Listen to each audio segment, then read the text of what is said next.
जय हिंद। दोस्तों, आज का जो वीलॉग है, इसका थीम है 9-2-11। हम स्कूल में, अपने स्कूलों में हम सब पढ़ा करते थे 9-2-11 होना। तो ऑपरेशन सिंदूर में पाकिस्तान 9-2-11 कैसे हुआ, एक बहुत ही सिंबॉलिक इसका उदाहरण मैं आपको आज दे रहा हूँ। और ये जब मैं ऑपरेशन सिंदूर के बारे में पता करने की, इन्वेस्टिगेट करने की कोशिश कर रहा था, तो मेरे ध्यान में आया कि भारत ने जब पहली रात स्ट्राइक किया पाकिस्तान के ऊपर, पहलगाम में जो किस्सा हुआ था, जो वाक़या हुआ था, उसके रिटेलिएशन में, तो हमने 9 जगह पे पाकिस्तान में स्ट्राइक किया। 9 जगह हमने अपने मिसाइल्स दागे, जिसमें कि मुरीद के सियालकोट, जो पाकिस्तान के बिल्कुल अंदर जाकर पंजाब प्रोविंस में, उसके बाद भिम्बर, फिर मुजफ्फराबाद, कोटली जो पीओजे के में, तो टोटल 9। तो ये है 9-2-11 का 9। 11 वो एयर बेसेस हैं जिनको जो पाकिस्तान में जो स्ट्रेटजिक और टैक्टिकल एयर बेसेस थे, जिनके ऊपर पाकिस्तान को अब बहुत दमखम था। उसमें सबसे पहले नूर खां एयर बेस, उसके बाद चकलाला एयर बेस, रहीम खान एयर बेस, उसके बाद सुकूर एयर बेस, मुरीद एयर बेस, भलोरी कराची के पास एयर बेस। तो कुल मिलाकर भारत ने 9 और 10 तारीख को 11 एयर बेसिस को टारगेट किया। और जो कि सारे जग ने देखा कि कैसे हमारे मिसाइल्स और ड्रोन्स ने वहाँ पर एकदम प्रिसाइज तरीके से स्ट्राइक किया, जिसका पाकिस्तान के पास कोई जवाब नहीं था। अब आप में से कई लोग सोच रहे होंगे कि ये बीच में से 2 कहाँ गायब हो गया। तो 2 कहीं गायब नहीं हुआ। 2 का आपको उत्तर मिलता है। मैं आपको थोड़ा सा पीछे ले जाऊंगा। जब एयर वाइस मार्शल हमारे ऑपरेशन हेड एयर फोर्स के जब ब्रीफिंग कर रहे थे, तो उन्होंने रामचरितमानस की बहुत ही प्रचलित फेमस पंक्तियां उस टाइम कही थी, जो कि काफ़ी मीडिया में चर्चा में रही। मैं उन पंक्तियों को दोहराता हूँ। उन्होंने कहा था कि विनय न माने जल्दी जड़, विनय न माने जल्दी जड़, भय 3 दिन बीत, बोले राम सकोप तब, भय बिन होए न प्रीत। तो ये जो 2 हैं और उन्होंने उसके बाद कहा था कि बुद्धिमान को इशारा ही काफ़ी है। तो ये 2 वो स्ट्राइक हैं जो इन पंक्तियों के बीच में कहीं छुपी हुई हैं। और ये रामचरितमानस का जब उन्होंने ये वाक़ा कहा था, तब मुझे जो है एक महाभारत का किस्सा भी याद आता है, जो हमारे राष्ट्र कवि रामधारी सिंह दिनकर की जो कविता है उसमें। और इसको मैं कई बार दोहराता रहता हूँ, और इसको मैं आज फिर आपके सामने दोहराना चाहूँगा कि क्षमा, दया, तप, त्याग, मनोबल, सबका लिया सहारा। क्षमा, तप, त्याग, मनोबल, सबका लिया सहारा, पर नर व्याघ्र स्योधन, कहो कब तुमसे कहाँ हारा। तो ये हमारे देखिए 2 ये बड़े वो रहे हैं एपिक्स, महाभारत रामायण, और उसमें से ये इतनी अच्छी पंक्तियाँ हमको इतना कुछ सिखाती हैं। अब पाकिस्तान के 9-2-11 होने का जो किस्सा है, वो आप सुनेंगे। एक पाकिस्तान के ही पत्रकार हैं, अहमद नूरानी। अहमद नूरानी के बारे में मैं आपको थोड़ी सी जानकारी दे दूं। अहमद नूरानी पाकिस्तान के वो पत्रकार हैं जिन्होंने, जब इनके जो बाजवा जो थे, इनके जब आर्मी चीफ थे, तब उन्होंने जो बाजवा की करप्शन के किस्से थे, उन्होंने उसको इन्वेस्टिगेट किया था। और उन्होंने उसको पूरे पाकिस्तान के सामने नहीं, पूरी दुनिया के सामने, कैसे बाजवा ने अरबों खरबों की संपत्ति जो है चीफ बनने के बाद बनाई, कैसे उन्होंने रिश्तेदारों, उनके जो जितने फैमिली मेम्बर्स थे, रिश्तेदार ने, उन्होंने करोड़ों अरबों की प्रॉपर्टीज़ बनाई, संपत्ति बनाई। तो उसके ऊपर उन्होंने उन्होंने बहुत प्रूफ देकर एक खुलासा किया था कि चीफ बनते ही कैसे ही इनकी जो वेल्थ थी वो 100 गुना 200 गुना मल्टीप्लाई होगी। उसके बाद अहमद नूरानी वो पत्रकार हैं जिन्होंने, जो अभी इनके जो एयर चीफ, और जिन्होंने अपने आप को अभी प्रमोशन देकर फील्ड मार्शल बना लिया है, उनके बारे में भी अभी इन्वेस्टिगेट करके प्रूफ करके निकाला है कि कैसे उन्होंने अपने जो घर के मेंबर्स थे उनको अहम ओहदे दिला रखे हैं पाकिस्तान सरकार के अंदर। उनकी भतीजी हैं, उनके बाकी रिश्तेदार हैं, जिनको कि नेशनल लेवल की और बहुत ही इम्पोर्टेंट पोजीशंस दिला रखी हैं बड़े अहम ऑर्गेनाइजेशंस में पाकिस्तान के अंदर। तो जाहिर सी बात है, जब आप ऐसे इन्वेस्टिगेट करेंगे पाकिस्तान में, ऐसे सच्चाई सामने लेके आएंगे, तो आप पाकिस्तान में रह नहीं सकते हैं। तो इसलिए इनको भी पाकिस्तान छोड़ के बाहर जाना पड़ा है।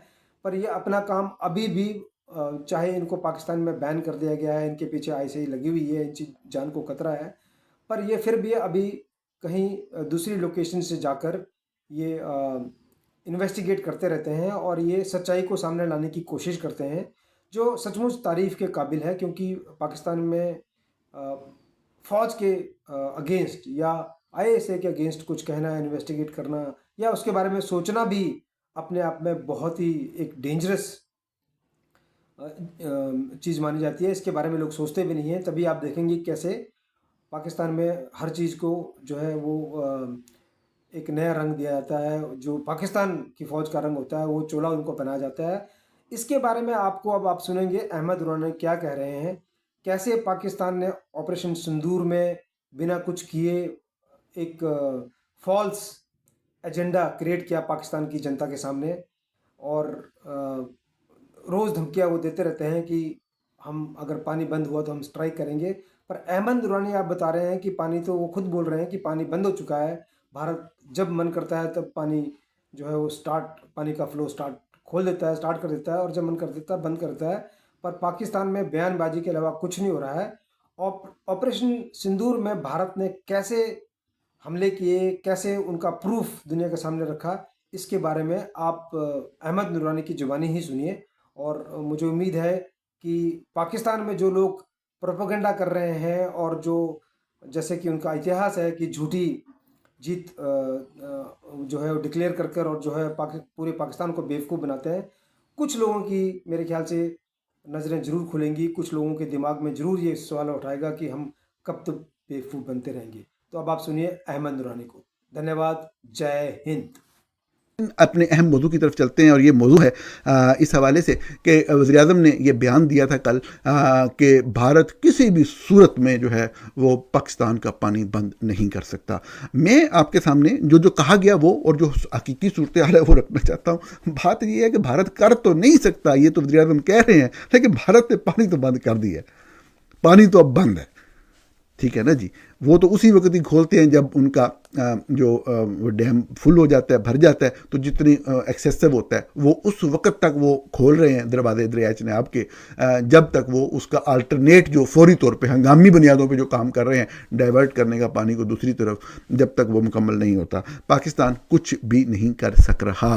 पहले कहा गया था इसको फुल स्केल वॉर समझा जाएगा, ये कहा गया था आपके सामने, अगर ऐसा हुआ तो। और फुल स्केल वार आपके सामने जनाब उन्होंने अपना जो काम करना था कर लिया, और हमने बाद में कहा जी हम अक़वाम मुत्तहिदा में उठाएंगे। अब जो लोग अक़वाम मुत्तहिदा को जानते हैं और अक़वाम मुत्तहिदा में जो जो मामला चल रहे हैं और वहाँ पे जो होता है, तो वो आप आगे खुद समझ सकते हैं। अब से थोड़ी देर पहले आर्मी चीफ जो हैं जनरल आसिम मुनीर ये खिताब कर रहे हैं मुख्तलिफ यूनिवर्सिटियों के वाइस चांसलर से और असातिज़ा के साथ। इसकी भी समझ नहीं आई कि इस महफिल में वो कैसे खिताब कर सकते हैं, वो कैसे बुला सकते हैं लोगों को एक आर्मी चीफ होने के हवाले से, जबकि उनकी कोई भी निस्बत इस हवाले से नहीं बनती। खैर ये एक अलग तनकीद है, एक ऐसी तनकीद है जो मैं चंद बुनियादी असूलों को मद्देनज़र रखते हुए हमेशा से फ़ौज के इदारे और फ़ौज के सरबराहान और फौजी जर्नलों के हवाले से करता हूँ कि एक डिसिप्लिन ज़रूर होना चाहिए कौमी ज़िंदगी के अंदर, आइन की अमलदारी के हवाले से। जो आपका काम है अपने काम तक रहें, लेकिन अभी ये मौजू नहीं है। जो उन्होंने बात की है वो ये है कि कश्मीर हमारी रेड लाइन है। अरे भाई कश्मीर आपकी रेड लाइन है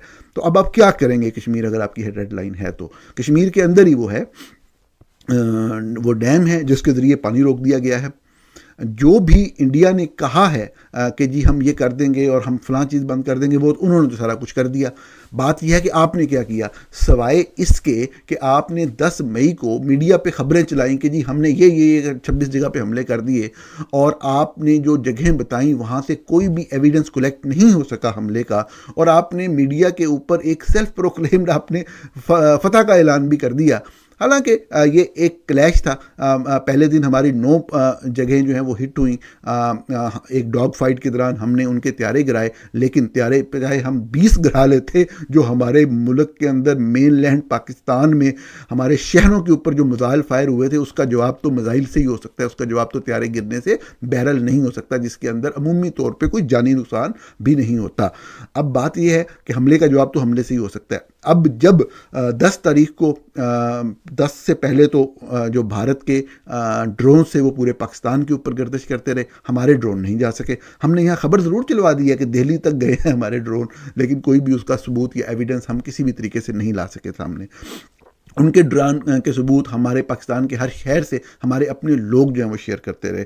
10 तारीख को अंदर भारत ने फिर से हमला किया, हमारी एयर बेसेस को हम निशाना बनाया, हमने मीडिया पे पता नहीं क्या क्या खबरें चलवाई, क्या क्या नारे मारे, हर तरह से कोशिश की सब्सटेंशिएट करने की उन चीज़ों को। ये ज़रूर पता लगा कि हमारे त्यारे फ़ज़ा में आए हैं और उन्होंने फायर किए हैं, लेकिन क्या कोई टारगेट हिट हुआ, इस हवाले से किसी तरह की कोई तस्दीक बिल्कुल भी नहीं हो सकी। उसके बाद जब सीज़ फायर की बात हुई पाकिस्तान के डीजीएमओ और भारत के डीजीएमओ के दरमियान, तो उसके बाद फिर से 1 घंटा जो है भारत ने हमारी एयर बेसेस को निशाना बनाया, हमारे अफसरान शहीद हुए, हमारी एयर बेसेस को नुकसान पहुंचा।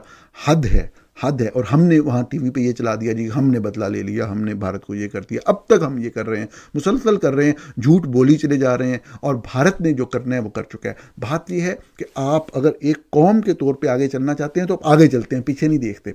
आज के दिन भी अगर हम पीछे ना देखें तो आगे तो सही तरह देख लें ना। अरे भाई पानी बंद कर दिया है उन्होंने, कश्मीर रेड लाइन है या नहीं है, उन्होंने जो करना था वो कर चुके हैं, ठीक है। वो आपके सामने अब भी जो है वो ड्रिल कर रहे हैं जंग के लिए। बात यह है कि आपने क्या गेन किया। आपने सिर्फ यही एक ड्रामेबाजी की, आपने ये खबरें चलवा दी, आपने कहा जी हम फील्ड मार्शल का ओहदा लेके हम ये कर देते हैं कि हमने कोई कामयाबी हासिल की है। कामयाबी तो आपने नहीं की। जो त्यारे गिरे हैं वो पहले दिन से रिपोर्ट हो रहा है। उसके अलावा आपने क्या किया बताएं, किस जगह पे आपने नुकसान पहुंचाया, 1 2 3 उसका पूरा एविडेंस, कोई चीज़ तो सामने हो ना।